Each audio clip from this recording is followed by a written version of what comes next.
j'aimerais vous montrer comment réaliser un marque-page en papier, donc sur les bases de l'origami. Le marque-page est fait dans un carré de papier et va donner un petit triangle qui se glisse sur n'importe quelle page de votre livre. Ici je l'ai fait dans un papier décoratif qui tranche bien avec les couleurs des pages, comme ça on peut repérer facilement dans le livre sa page. Mais vous pouvez le faire aussi dans un papier blanc que vous décorez avec des feutres, de la peinture, comme il vous plaît. Donc c'est parti, je vous mettrai à la fin du tutoriel des idées créatives liées au marque-page lui-même. Alors, je pense que vous allez être étonnés par la facilité d'exécution de ce modèle, enfin j'espère. En ce qui concerne la taille de papier, ici j'ai un carré de 14 cm sur 14 cm. Ça va me donner cette taille de marque-page de 7 cm sur 7 cm à côté de l'angle droit.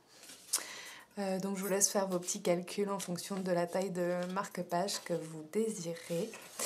Donc commençons. On va prendre notre papier dans ce sens-là, puis je vais ramener une pointe sur la pointe opposée pour plier le long de la diagonale du carré. Ensuite, je vais ramener cette pointe ici sur la pointe ici pour venir plier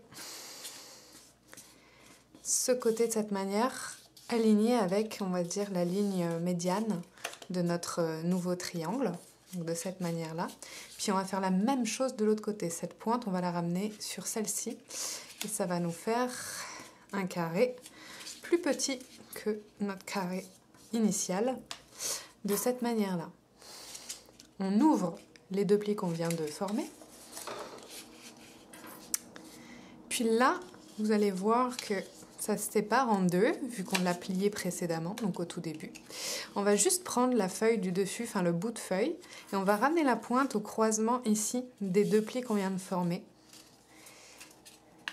Ça va former une ligne horizontale, comme ceci. Et là, on va revenir avec nos pointes sur les deux bords. On va prendre celle-ci, on la ramène par-dessus le papier qu'on vient de plier, puis on va la glisser à l'intérieur. C'est-à-dire qu'on va venir plier le long de cette ligne-là, ici, qu'on ne voit plus. Et on va rentrer la pointe à l'intérieur de cette manière. On va faire exactement la même chose de ce côté-là. On refait le pli qu'on a précédemment formé. Et puis on va rentrer la pointe à l'intérieur, le long de la ligne du milieu. Il y en a qui s'arrêtent là, par exemple. Moi, j'aime bien rentrer ça à l'intérieur également pour que ça fasse un triangle tout bien aligné de cette manière-là. Donc, je vais venir faire un petit pli comme ça. Et en fait, après, je glisse cette pointe à l'intérieur également de notre nouveau triangle. Donc là, vous voyez qu'on a formé un triangle qui s'ouvre et qui peut se glisser donc sur n'importe quelle page d'un livre. Donc là, il est assez épais parce que je l'ai fait avec du papier cartonné.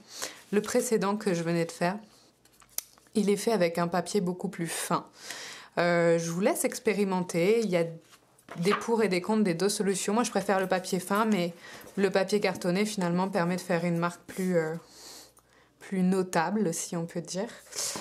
Mais bon, je vous recommande quand même, c'est plus facile avec du papier plus souple, donc essayez avec même un papier blanc, c'est super parce que après ça vous laisse une liberté créative de peindre le papier blanc comme vous le souhaitez, de faire des têtes d'animaux pour les enfants, ça peut être hyper ludique.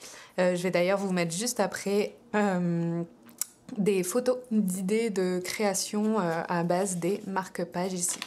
Donc je vous remontre là, je prends n'importe quelle page, puis notre triangle va venir s'imbriquer sur la page. Voilà, vous pouvez le tasser un petit peu après. Et puis voilà, amusez-vous bien. On se retrouve un peu plus tard pour d'autres idées créatives. Bye bye!